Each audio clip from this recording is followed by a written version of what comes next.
All right. Well, Sarah and Will are on this as well. Um, but Elin, you're now live on YouTube, by the way. Oh, cool. If anyone is watching on YouTube, hello. All right. Well, Um, Sarah and Will are on this as well. Except I don't. But Elin, you're now live on YouTube. Okay. We'll see how this goes. Thankfully, we don't have too many viewers on YouTube. Uh,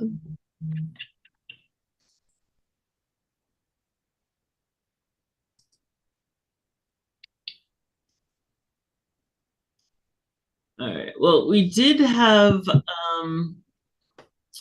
about 10 people who registered,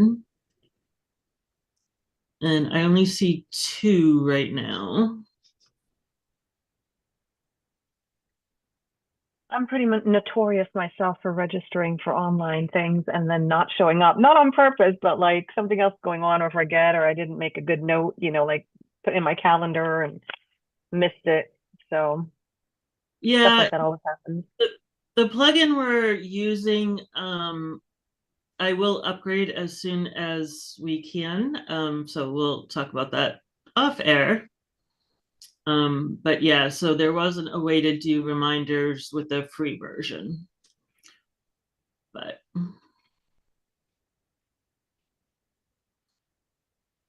I can probably wait like another minute or so. It's 8:04.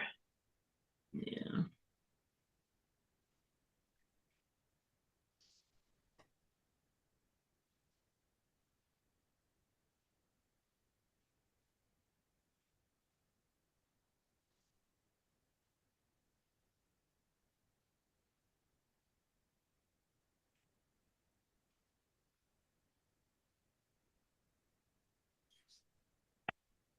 Okay, question for the guest named William. Um, are you our William or some another William?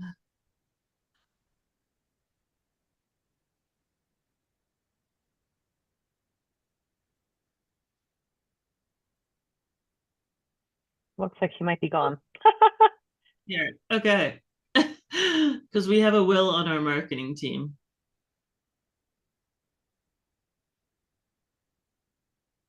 Looks like he ran off. Okay. Um, let me see. Let me get rid of this. All right. Yeah, well, we're gonna go ahead and get started. Thank you very much, everybody, for joining. This is kind of a new workshop series that we're developing and a new workshop and um, put on by the DMV Music Alliance. And I am thrilled to have our guest on tonight, Elin. I'm going to let her pronounce her last name because I'll butcher it. But she is a local Brazilian jazz artist. Is that correct? In the DMV area? Yes. Mm-hmm. Okay. Awesome. And she is going to go over some great tips for handling your expenses when you're a musician or a music industry professional, because there's a lot of nuances to it and things like that. And so I'm looking forward to her workshop. So Eileen, go ahead whenever you're ready. Thank you, Danny, and thanks for hosting this and putting it all together. And quick shout out to everyone on your team who put together little promotional reels and uh, social media promotion and that kind of thing. And as you mentioned, this is a brand new thing that we're all doing, new for me, new for you, new for the DMV Music Alliance. And at the core, we're trying to help people in the music industry, entertainment industry, with a lot of things. And this is a series of workshops, right? So I'm happy to be here and hope to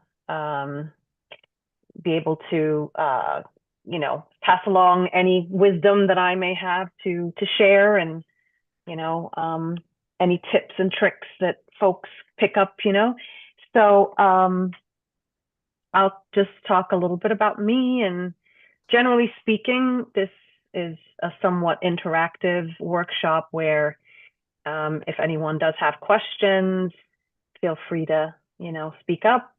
You can either put something in the chat or you can unmute yourself and ask questions.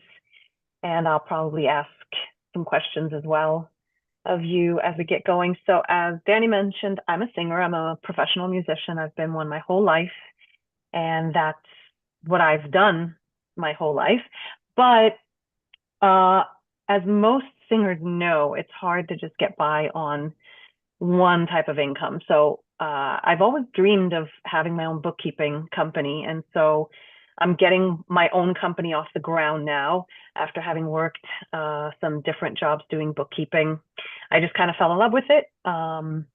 It dawned on me one day that I had all the financial information of a company at my fingertips. In this case, I was working with a small business, and that's mostly what I've done. So not too difficult when you're a bookkeeper for a small business to have all that information at your fingertips. But that just kind of, that concept fascinated me. I started to understand, how money was flowing both in and out. And the first business that I worked at was having some issues financially. And so I thought, okay, well, maybe I can, assist, maybe I can shed some light. And at the time, the owner I think he was getting ready to sell the company anyway. So he didn't really he wasn't very interested in the information. Nevertheless, I became very excited to understand that there is a way to sort of look inside of a company when you are working with the financial information, that you can see sort of the flow of what's coming in and what's going out. And obviously, the basics of good finances is the idea that more is coming in than what is going out.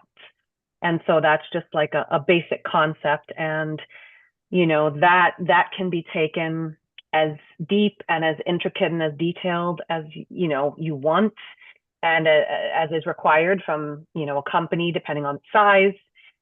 Most of you on this call, I'm guessing, are probably in business for yourself, so to speak, or,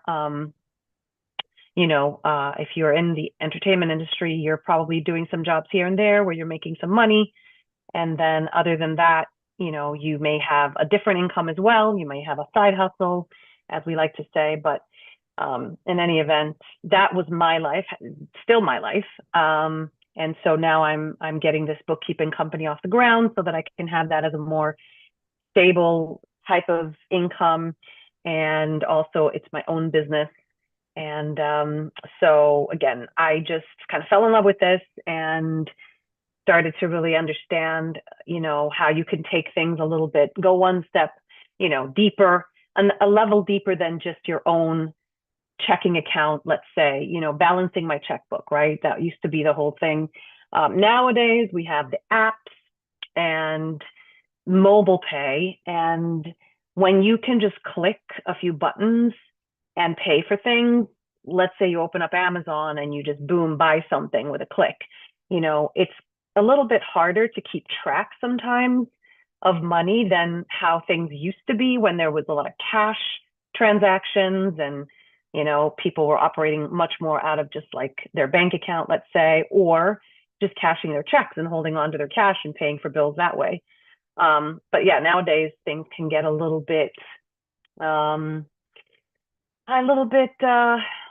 scary to a certain extent, but just kind of sort of behind the scenes, you're not really sure what's coming and going and what's happening to your money. So I figured I would get a little bit of information from everyone who's on the call and just see, where everyone's at a little bit with their own financial journey, or what they might be hoping to get out of today's workshop. So just in terms of my own situation, as I mentioned, being a bookkeeper and starting to understand, how money kind of works and the flow of it, that just really excited me.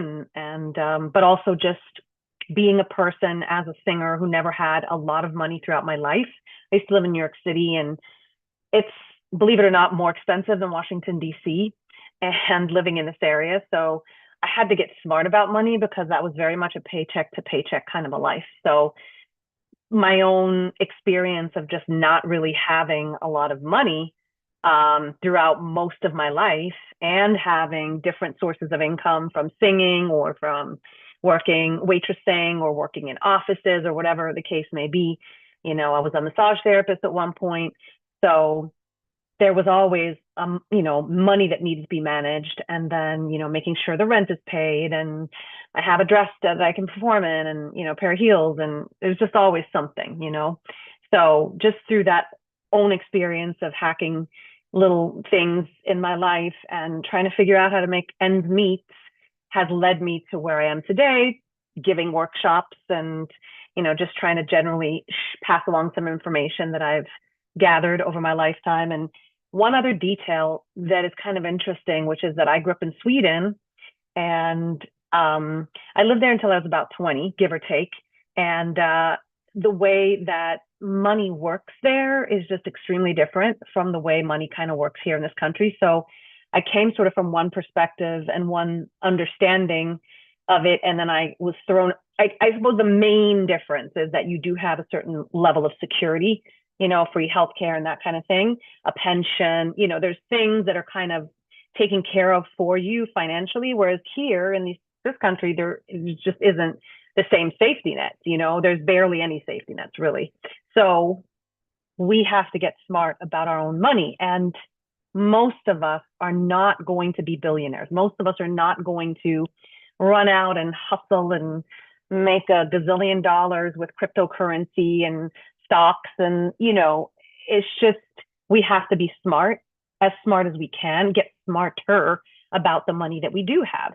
And there are a variety of ways that we can do that. So I find that to be very exciting because it's one of those, money and finances is,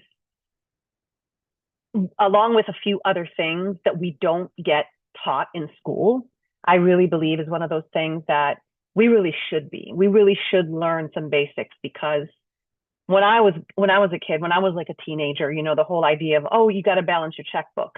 And it was like, what is that? But the same concept applies today, even though we're not actually using checkbooks.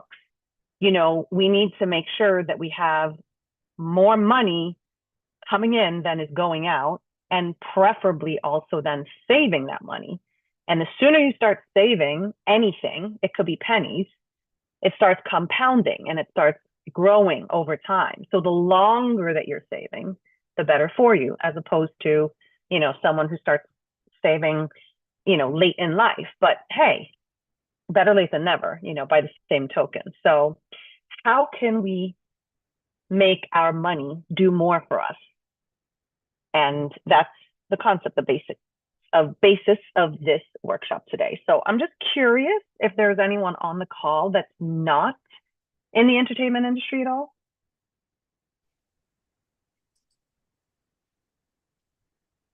Okay. So for most people in the industry, as I was mentioning for myself, and again, if anyone has questions or put something in the chat, feel free. So for the most part, we are going to have multiple streams of income, in the sense that, we might have one main job that's paying our bills, whether that's an art job or not, music or not. And then we have other ways that we're making money. Perhaps we get some gigs here and there, or we have, some type of consulting, or, something random that pops up. Maybe we got a grant or something. So we have a few sources of income, but usually what we have is, on the flip side, all the expenses, the money that's going out. We have a lot of categories when it comes to what we're spending our money on. And some of them are the big ones and some of them are smaller, but by and large, every single month, there's probably a minimum of 10 to 20 different things that our money is consistently getting spent on. For example, rent, your cell phone bill, maybe you've got utilities, insurance, car payments. There's a lot of different things, And so again, the basis and the basics of, good finances is to have less money going out than what we're bringing in. That's the ideal. And without necessarily knowing, which level you guys are here on the call, like if you're just getting started with finances and, or if you're pretty well versed, I'm just going to kind of go down the list of things that I have to talk about. But again, if you have any questions or you want to jump in, or, you're curious about anything particular that I bring up, please jump in and say so. I'm just going to take a quick pause and see if anyone has anything they want to ask. And Yeah, I don't think so, Elin. I think we're pretty good. We have a couple people watching from YouTube as well. okay, Um, awesome. but Hi, yeah, YouTube. you and I can have a conversation and just go from there. Cool. Awesome. So, yeah, I mean, when it comes to money, there's a few different things. So, you know, um, in this day and age, there are apps like Venmo, PayPal, Cash App, and that kind of thing. And some people even use, apps where they trade or save money, and they use these as their bank accounts. The point is, we always have somewhere that we keep our money. And for the most part, the ideal is to have the money that you make coming into the same place and going out of that same place if you want to keep track on things. However, depending on what methodology you want to use to keep track, you could also have multiple accounts if you can keep track of that and if that helps you. My basic approach to organizing money and keeping track of money is something that there's actually an app that specifically uses that. You might know about it. It's called YNAB. It's actually 4 letters, YNAB. And it's basically a budgeting app, but it uses a system that's called cash envelope system. And that's based on an old concept where when you got your paycheck, you would cash it, let's say, and you had all that money, and then you would put it in different envelopes depending on what it was going to pay. So you had your money that you were going to put towards your rent, you had your money that you were going to put towards, let's say, food, and whatever else you might have one that's like, oh, this is my savings, or this is for that bike I'm going to buy, whatever. So cash envelope system is a known thing these days. You can Google it. And like I said, this one particular app that is all about budgeting, that is actually the system that it uses. But that's also my basic approach to managing finances. And that's just like the basis, the basic concept of it. And I'll elaborate on that a little bit more. But of course, you can take that further and you can go, into things that are like QuickBooks, for example. There's different platforms like QuickBooks that are very sophisticated if you have a pretty serious business and you really are able to keep track, or you have, let's say, a lot of money coming in from your business, whether that's, music or something of that nature. And you have a lot of income and you have a lot of expenses. Let's say every time you have a gig, for example, you make $5,000, but you turn around and pay 3,000 of those 5,000 to the rest of the people in your band. And that's happening, 10, 15 times a year, give or take. Now you have a pretty serious operation, and that's probably not going to be your only cost. You're going to have, gas, mileage, you might have, equipment you're buying.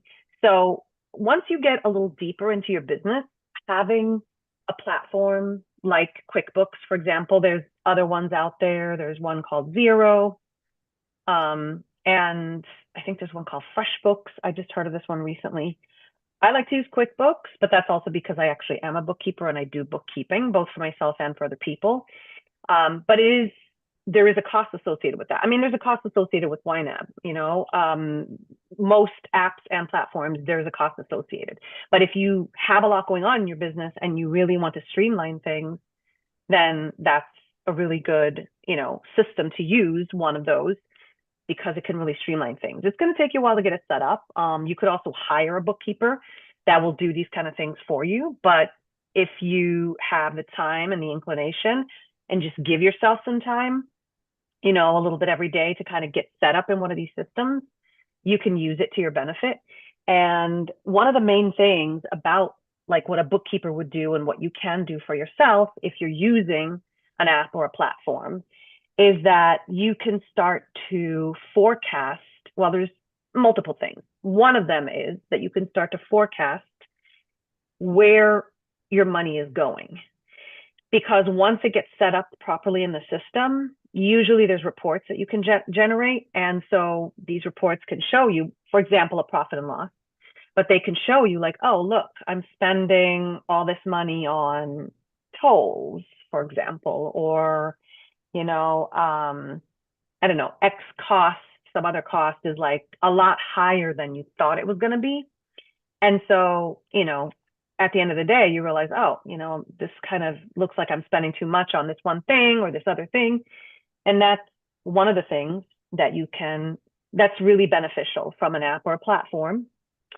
And another thing is just, being able to have everything streamlined so that at the end of the year, when you go to do your taxes, it's very easy to just either send a file or a report via email, for example, to your tax professional, or you can use it if you're doing your own taxes for free, like TurboTax, for example.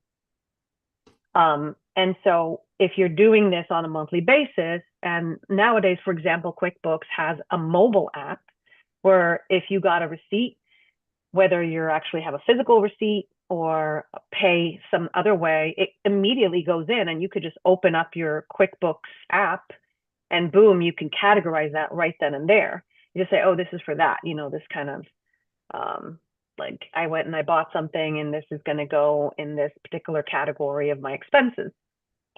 So I think I see a question here. I'm just going to open the chat window. So for example, when it comes to these apps or platforms, it's basically taking it a step further to streamline your tax prep and to also get the most out of, understanding where your money is going. And the other level to that is that, for example, when you're doing your taxes, let's just say you are making a decent amount of money, whatever that may be for you. You might be making 5,000, 10,000 or more. But it's like you can say, okay, here's the money that I made. And actually, most of it went to tax deductible expenses. And instead of you going to your tax professional or signing on to TurboTax and saying like, oh, well, I made 5,000 this year and then you have to pay some taxes on that. No, you actually didn't make 5,000 because $3,000 of the 5,000 went to tax deductible expenses. So you actually only are making 2,000 in terms of the eyes of the IRS. So instead of you unnecessarily paying taxes on income, you actually have these deductions. So that's what platforms can do. Yes, you pay for that, but if you're really trying to take your finances to another level, they can really get you there. All right, I'm going to see what it says here in the chat. Yeah, Elin, I'm just writing up a whole bunch of questions for you that I figured you could answer at the end. Mm-hmm. Oh, at the end? Oh, yeah, sure. Okay, I just wasn't sure. Or in the middle. Yeah, I didn't want to interrupt you, but No, you're fine. I see they're all from you now. Yeah. So yeah, we could come back to that. Any questions? Other than for me? Exactly, other than yours. Okay, so going back to sort of the basics, just the basic concepts of money coming in and money going out. So, again, ideally you have maybe a few bank accounts, maybe one where everything is coming in and going out. I would suggest that if you're going to have, or if you have a business that's doing, relatively a good amount of work, then having a business bank account is advisable because you can easily keep things separated, especially if you're diligent about having a card for that account and you always use that card for anything related to the business. And so I actually wrote up a whole list of sample expenses that, for example, someone like me who's in the, who's a musician might have that are tax deductible. If anyone is interested in that, just I put a little something in the chat and I'll make sure you get it after the workshop is over. But yeah, so, if you have a business bank account, for example, the idea there is it is only to be used both for when you're receiving payments related to your business and anything that you're buying or paying for that's related to your business. Let's say you book a gig and the club pays you $1,000 and you pay your musicians, let's say you have two of them, you each pay them $200. And let's say you pay them on Venmo. Well, if that Venmo account is set up on this business bank account, it keeps it all in the same place. And that is one of the absolute easiest ways to keep business expenses in one place. And if you were to take that to someone who prepares taxes or a bookkeeper, that would be something very easy and very simple for them to tally up. Let's say even at the end of the year, they wouldn't even have to do it every month, assuming that your business is not, super, super busy. But yeah, just having it all in one place, like a business bank account, really is helpful. And it's a very easy sort of hack almost of keeping everything in the same place. And it can be streamlined. And today, a lot of bank accounts actually have a functionality within them that they will categorize things for you. You can go in and look sort of at where you spent your money, where most of it went to. And some of them have, options where you can tweak that.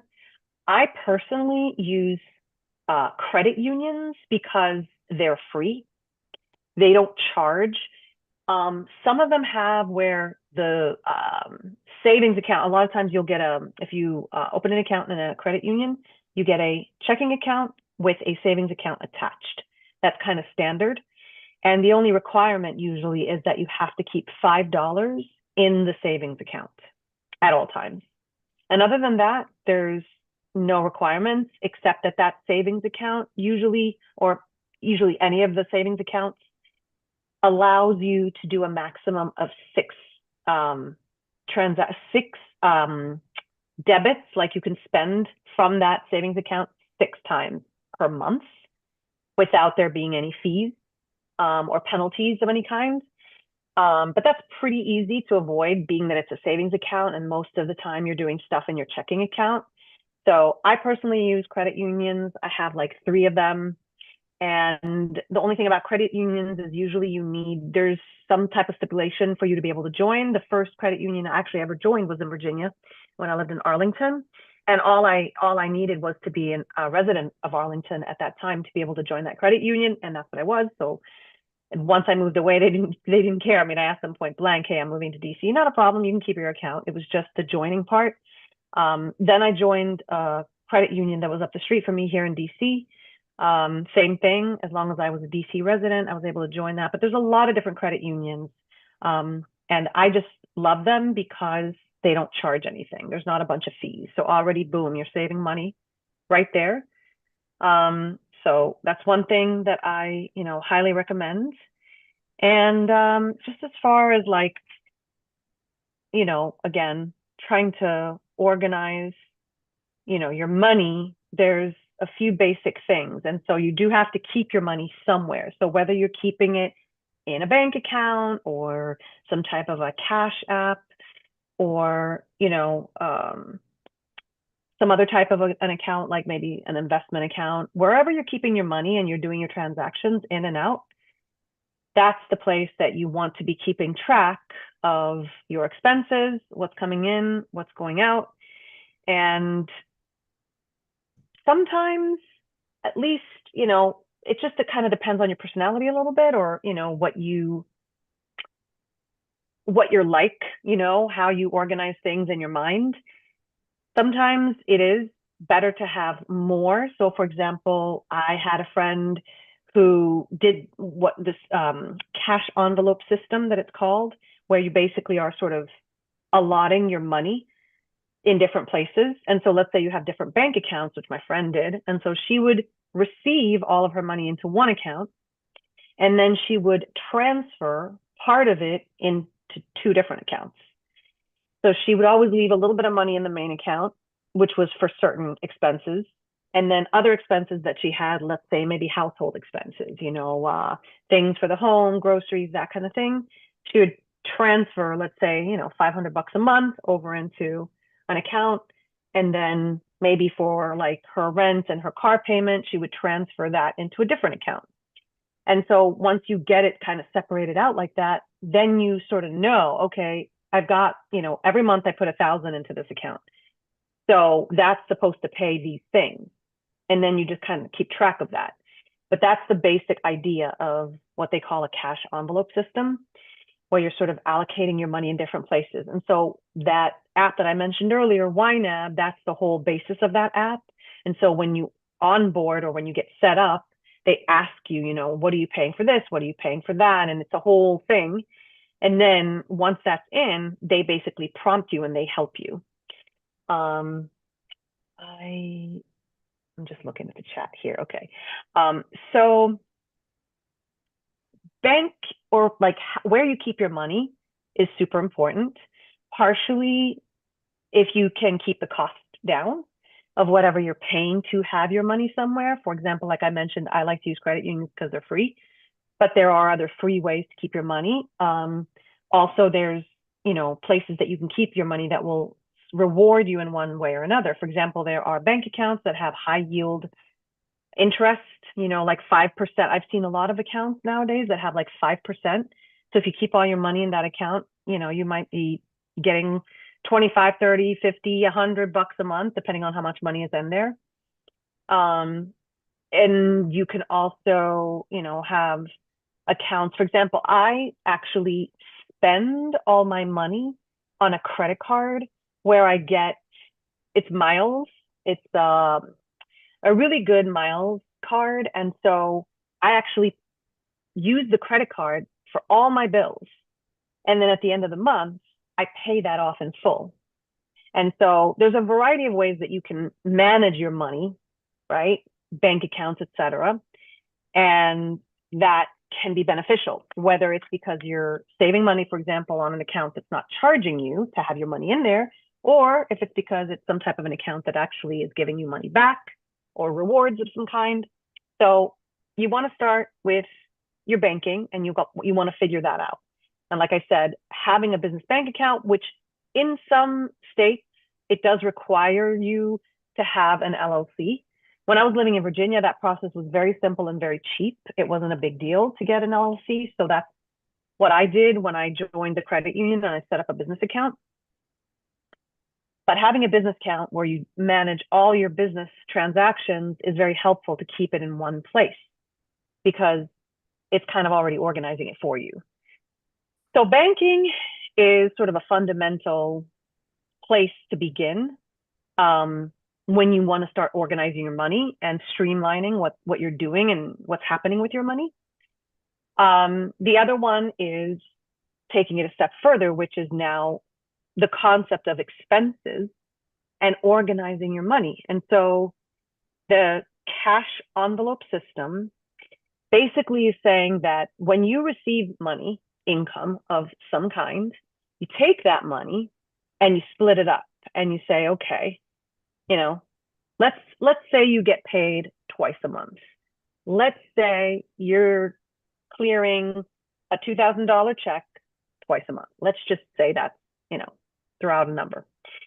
And so on the first, you get a $2,000 check, and you already know that you're going to use that to pay your rent, maybe a car payment. You have certain bills that are due at the beginning of the month. And so when you get that first 2,000, maybe 1,000 of it is gone. Maybe 1,500 of it is gone. Maybe most of it is gone. But you already say, okay, this 1,000 I'm going to designate, I'm sorry, this 2,000 I'm going to designate to these particular bills. And so, for example, that app would then have it in a way where you're paying things sort of from buckets or envelopes, as they call it. But this is something that, you could do yourself. When I was living in New York City, I actually was waitressing for a while, and it was all cash. And so I kind of knew I would work like 3 days a week. And I kind of, the funny thing was my bank at the time, which was Citibank, was right on the corner of the restaurant I worked at. And so I worked the breakfast and lunch shift. And when I would get out of my shift, I would take my cash and I would literally go to the bank and put it in. So each week, I knew exactly how much money I was putting into my bank account, but I had budgeted on a weekly basis. So I knew that all my expenses, my rent, my food, my utilities, whatever it was that I had calculated that I was paying on a monthly basis, I knew how much that was on a weekly basis. So I knew how much money I was putting in every week. And in my mind, I knew, okay, I can only spend, okay, for example, I'm putting in, $1,000 a week, but my rent and all my everything costs about 750 a week. So I only have 250 a week to play with. So that's that same concept of cash envelope system. And so I guess I figured this out when I was living in New York. That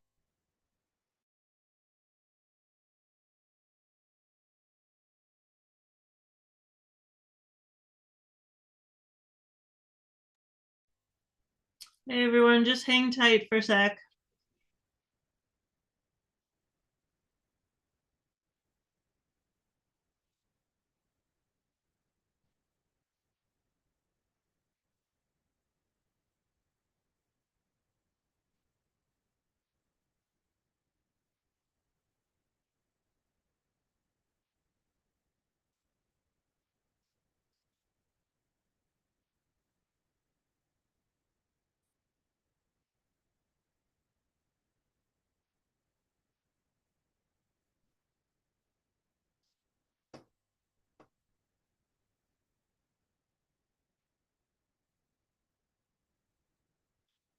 What do you think, Sarah? Should I continue the conversation? Did she lose connection? Yeah, well, I don't know, but we lost her. Yeah, Uh, I mean, since you just texted about that, maybe you could give some insight from your own background experience while we wait. Do you want me to give her a call while you talk? sure, that would be great. Yep, go I ahead. can just text her as well. Yeah, I will mute myself. You can go ahead and take over. All right, copy. Um, yeah, so I also have a bookkeeping background, but I, it's so hard sometimes to change the way you think and force yourself to um separate out every single time you spend money. Should you be attributing it to your personal account and using your personal card? Should you be using your business card? You're at the cash register and you just pull cards out, and sometimes you're not necessarily thinking. So there are ways to kind of offset that. And if your accounts are actually within the same bank, or they use something like Zelle, which I absolutely love. So if I accidentally spend money from the wrong thing, like personal or business, I'll just Zelle myself that exact amount and kind of offset it and fix it in the set of books. I personally recommend there are a few different versions of QuickBooks. There are a few that are not as complex for like big businesses.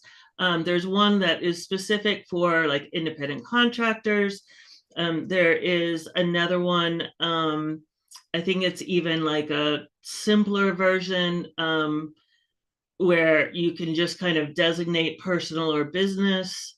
and there's one other one, which we would be happy to get you the information on that. I know she likes YNAB. Everybody has their own preference. It's just kind of whatever you can get your mind wrapped around. So if you think, one way, and that accounting system, that program kind of fits better in with what you naturally think anyway, then go for it. Because it's so much more important to just be able to separate everything out, and then make sure not just separate it out, but set up all the categories ahead of time that you think you will need or want to pull reports on later. So some of it you definitely should make sure align with the tax categories.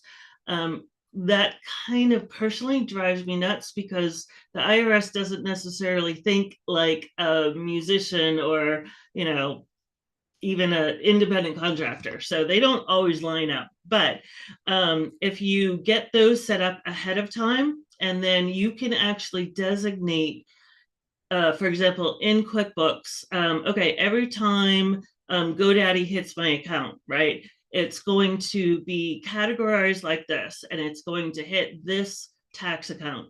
So if you actually go back and if you're setting up your books in February or March for the first time, go back to January 1st and set everything up from there.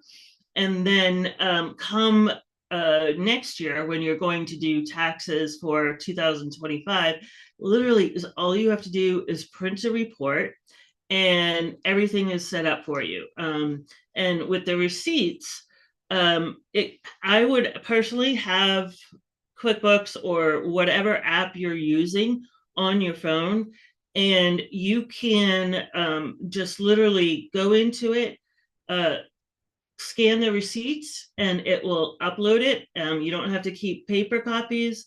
The IRS actually does accept scanned copies and e-receipts and things like that. So that is a huge step in the direction of the where the IRS should be headed. Just leave it at that.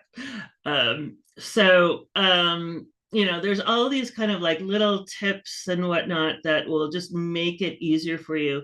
And then there's also ways to separate it by kind of like big projects. So if you want to separate everything out, all the income and expenses from a particular album or a tour or something like that, then at the end of it, you can see whether or not that actually made you money or not, or whether or not you wound up losing money on that.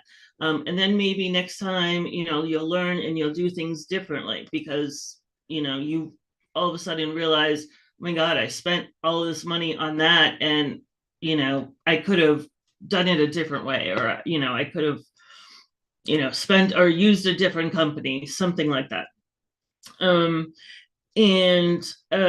Of course, it also helps you with budgeting as well, because then when you print your reports by category or even by vendor, then you can see, okay, on an average, every single month, I spend approximately $50 on GoDaddy and $100 on this and that type of thing. So if those are your expenses that you're always going to have, then you need to kind of figure out how much all of those add up to.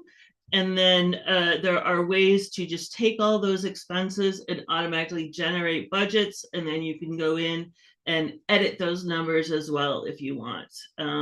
So there's like all these different tools and tips and tricks and whatnot, depending upon which application you're using. Okay, so I was not planning on doing the talking tonight. So I'm back. Oh, yay! Oh, were you not able to see me? I've been sitting here for like, I don't know, 10 minutes. No, I did. Sorry, I did not see you. Oh, that's weird. But can you see me now? I Can can, everyone see me? yeah, Okay. I think just because of the way that I have it set up. Oh. Yeah, so Gotcha. Oh, okay. I think That's that's I because you weren't Yeah, I saying. was wondering. I was wondering if you thought I was back or not. Unfortunately, I guess it kicked me off, and the chat disappeared. So whatever was in the chat is gone for me now. So anyway, okay. Well, I'm not sure exactly where I was when I disappeared there, but Well, Elin, if you need oh, me to read out these questions to you at the end, just let me know and I can do okay, that for you. perfect. Okay. Yeah. Awesome. Okay. Yes. So I was getting to that, by and large, when it comes to your finances, you sort of have to work backwards, which means you start with, okay, how much money do I actually have coming in? If you're the type of person that has steady income, then that's great because you know how much money you have coming in. And it makes the job that much easier because now all you have to do is calculate how much money you're spending every month. And the first time I did this was a long time ago, and all I had was a piece of paper and a pen. And I actually did it via guesstimate. I mean, I knew what my rent was, but I knew approximately what my utilities usually were. And I just went through all of the expenses that I had. I didn't include, very small expenses that don't happen very often, but by and large, I put a little leeway, I put a little cushion in for that. So let's just say at the time I was taking in, $2,500 a month or something like that. But I would sit down and I would say, okay, this is how much money I'm spending on rent. This is how much I'm spending on utilities. This is how much I'm spending on, transportation around the city. And I just made little categories. I put, an approximate number that I knew that it was costing me. And I calculated it all. And so I said, oh, look at that. It costs me about 1,800 to live every month, and I'm bringing in 2,500. And so for anything unforeseen or savings or anything else, I have $700 left over at the end of the month. So I have to be pretty, strict about how I'm using that money. I have to, really plan for it. So as mentioned, I mean, this can still be done in that manual kind of way where you literally say, hey, let me just guesstimate how much I'm spending, on all of the things that I spend on in a month. And you write down the numbers and you just total it up. And now you know approximately how much you're spending in a month. And then you can say, okay, I know that I make X amount per month. So here's how much I had left over. And if you know that it's not a lot of money, you're going to have to be very frugal about and very, very specific about how you either save or spend that money.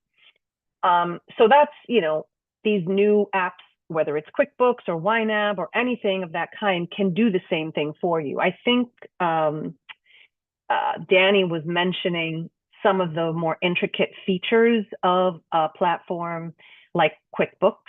QuickBooks has different levels of memberships, or they call it subscriptions, which is like a monthly fee that you pay. And I think the cheapest one might be like $10 a month, but it's very basic. So the more features you're looking for, obviously, the more the subscription is going to cost. But unless your business is very in depth and has a lot going on, you don't really need anything super in depth. But an app or a platform like QuickBooks, for example, or Xero, they can keep track of all your expenses in your business. I would say that for a person like me who still is doing a lot of things on a personal level, whether that's, has nothing to do with my singing, but maybe it's like other odd jobs that I get, and I have income both from singing and from other things, such as bookkeeping. I don't necessarily have one business. I have a multitude of expenses and where I get my money from. So it's almost easier to keep things simple rather than to go to QuickBooks or a bookkeeping platform because you are going to pay X amount of money per month to use it. And they're not really set up for anything of a personal nature, like your personal expenses. So you really kind of have to keep things very separate. And I don't yet have a lot of business transactions, whether it's income or expenses, that necessarily warrant that monthly subscription cost. So to do it, what I call manually, is almost a better bet.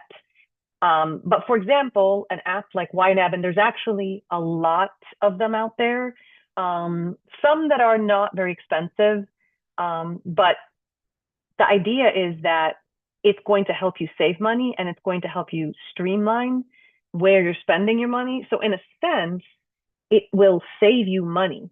And so the cost may be worth it, if you look at it that way. But the idea is if you have a business and you want to organize your finances so that at the end of the year, it's a breeze to do your taxes.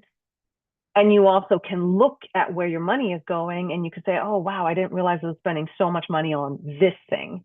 And then you say, wow, that's just too much money. I don't want to spend that much money on this particular expense.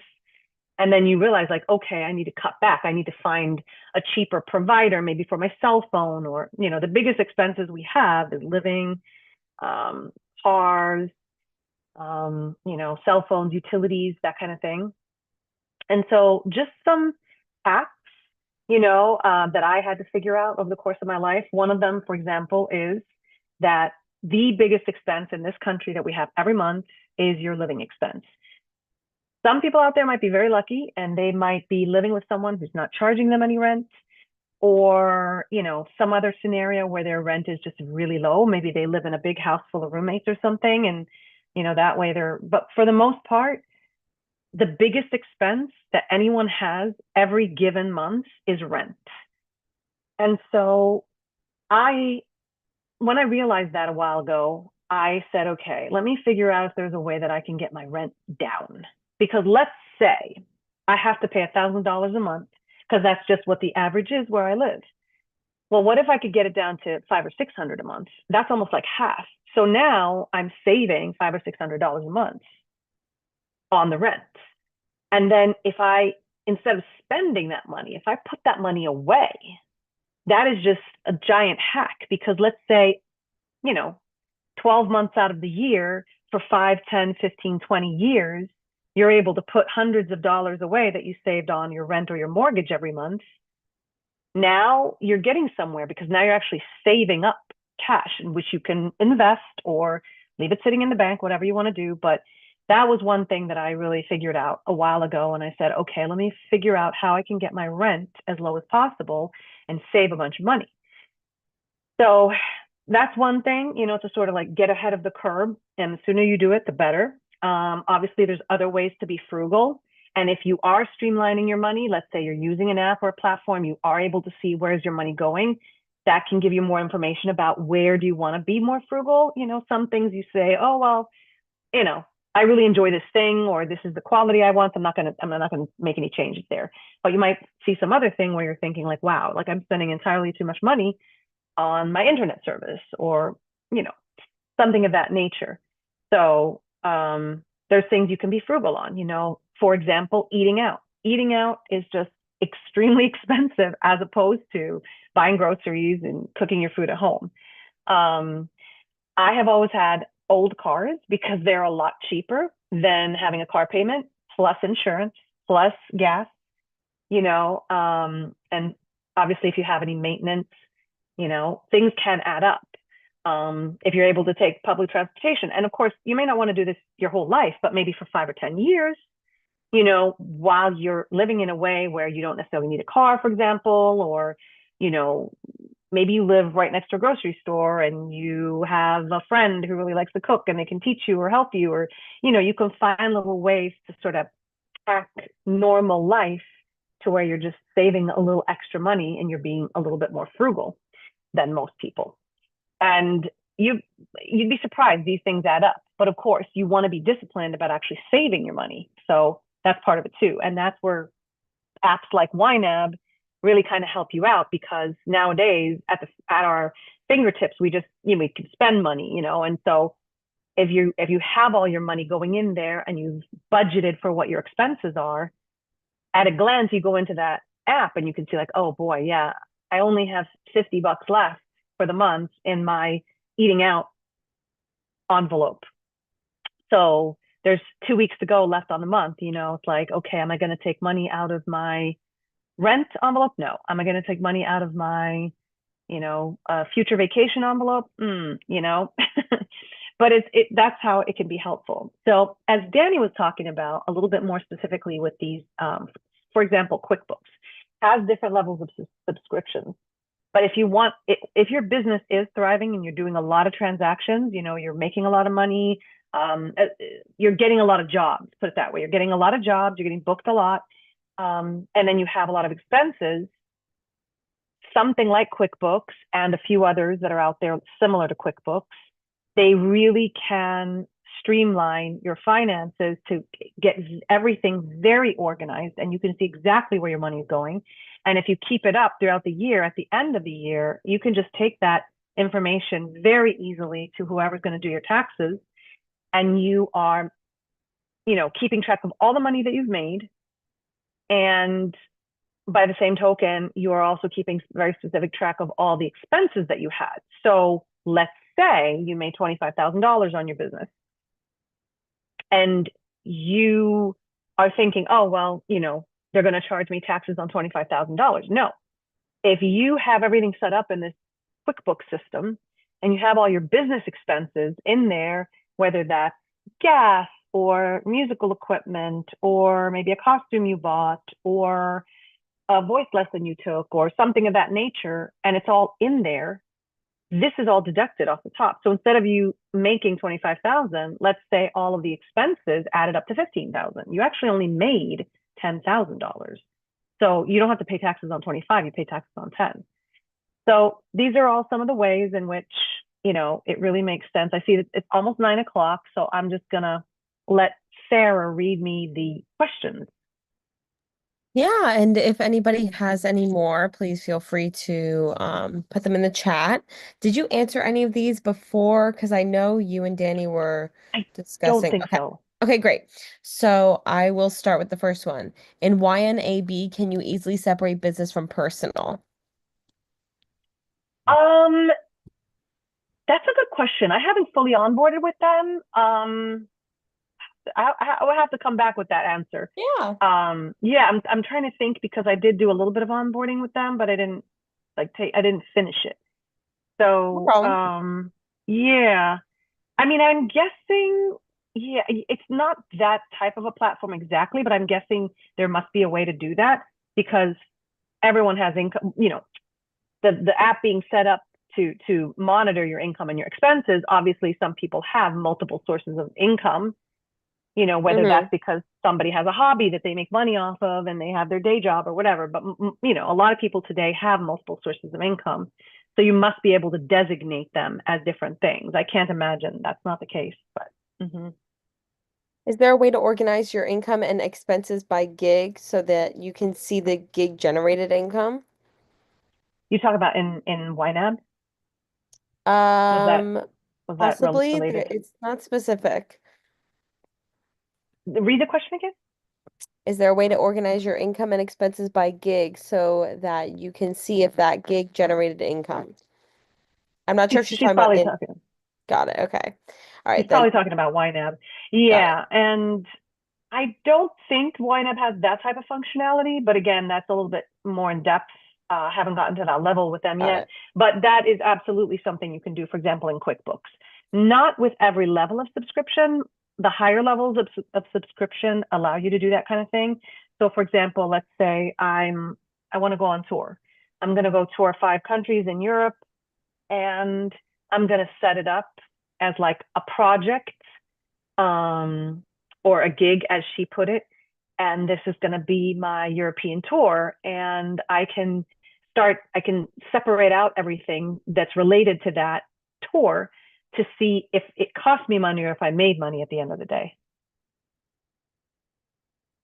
Great. Would you suggest tracking to January 1st or starting on the date that you're setting it up? I assume it's YNAB. I would always, I mean, assuming that anyone on this call is thinking, hey, I've got some, business income from being in the music industry, entertainment industry, whatever, and I'm getting paid. And then at the end of the day, when I do my taxes, do I have to declare this income, or how does that work? Yes, you want to keep track of these things. And so, being able to do that is really preferable. Read me the last question again. About the January 1st setup? Yeah. Yeah. Would you suggest backtracking to January 1st or starting on the date that you're setting it up? Yeah. So, I mean, when it comes to business expenses, yes, absolutely. Because most likely, for example, at the end of the year, when you are going to do your taxes and you're thinking, oh, I made, 10,000 from this side business that I have, so I'm going to have to pay taxes on that. Well, you probably were making it throughout the year, and also you were spending money related to that business throughout the year. So you want to get all those transactions that have come through your bank accounts. You want to get all those transactions. So yeah, you would want to set things up from January 1st. Got it. Okay. Do you suggest having both personal and business accounts in the same set of books? And can you explain what that means? Yeah, I was touching on that a little bit. Is that the last question or is there another one? There are a couple more. Okay, cool. So, yeah, so I did touch on this briefly earlier, which is that some of these platforms, especially things like QuickBooks and Xero, and now there's one called FreshBooks. I think there's also one called Wave. They're platforms that are for bookkeeping, which is, for most people, it's more in depth than they really need to go. And so a person like me, for example, I do, sing here and there, I get hired and whatnot, but it's not that much throughout the year. So I have not separated a lot of my bank accounts where this is strictly business and it's all kind of commingled. An app like YNAB is almost easier to use in that situation and there's a lot of other apps and platforms like YNAB that you can do budgeting and, forecasting. You can even do like your investments. But when it comes to bookkeeping platforms like QuickBooks, they're really just for businesses. So it's almost, you're giving yourself more work if you load accounts and transactions into these that are of a personal and business nature, because then you have to go sorting through in a much more complex way.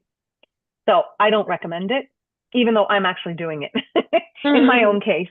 But that's, me doing it for me. So, I mean, this is kind of what I do anyway. So it's, it's something that I'm exploring, and it's not out of the question, but it is more work. Got it. Okay, one more. What's the benefit to having a business account plus personal versus two personal accounts? Say that one time. I'm sorry. What's the benefit to having a business account plus personal versus two personal accounts? Yeah, there is not in and of itself a reason to have a business account instead of a personal. So, for example, if you had 2 or 3 personal accounts, that's fine. If you have 2 personal and 1 business, or 2 business and 1 personal, there's no direct benefit, except that business accounts sometimes come with their own perks. But a lot of times, you have to have a business, meaning an LLC or something, to be able to even open a business account. So you can't necessarily just go always and just set one up. In my case, when I got my first business account, I had the LLC set up. I couldn't get a business account without having the LLC. So for me, it was like a 2-part. I wanted the LLC. I also wanted the business account, and they go hand in hand. So that's why I did that. But, if you just take a personal account and you designate it in your own mind as your business account, and you're very strict and disciplined about making sure that any money that comes in from your gigs or your jobs, your hobby, whatever you're making money off, is going into that account, and then anything related to expenses for that business is coming out of that account, then you're fine. It doesn't have to be a business account. It can be a personal account. Awesome. Those are the questions that were in the chat. If anybody has any additional questions, feel free to put them in now. If not, closing remarks. Um, I hope everyone got something out of the workshop. I can be reached through the email or link that you registered with. You can just, I mean, if you have any questions for me, you can reach out. I don't know, Danny, if there's a particular email that, or if it's just like info@dmvmusicalliance.org or DMV Music, sorry. I don't know what the actual email is. I could actually put my business email here in the chat. I just don't know if anyone is like watching on YouTube is going to see that, but I'll put my business email in the chat. And then, okay. And then I also see info@dmvmusicalliance.org. Info@dmv, D like David, M like Mary, V like Victor, DMV like the Department of Motor Vehicles, whatever the DMV stands for, dmvmusicalliance.org, info@dmvmusicalliance.org. If anyone has any other questions, but yeah, it's the whole money thing. It's a bit of a sea that is easy to go swimming in, and so you kind of sometimes just have to start from brass tacks, just from basics, and go from there.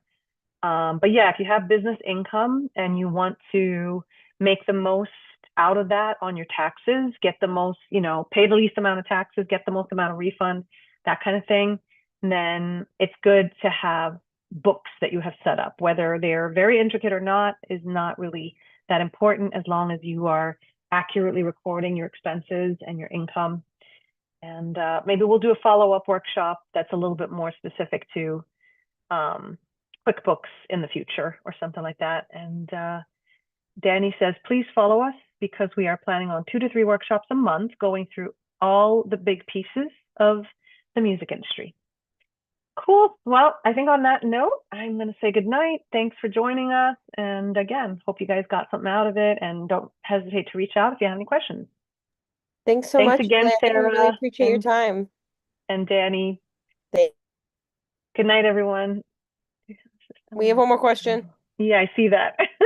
A system or way to handle larger debts that are not monthly, but will be coming up, such as your 6-month or yearly car insurance payment. Yeah, I mean, the bottom line is the same budgeting concept, where you have to look at all the money that you have coming in, all your income.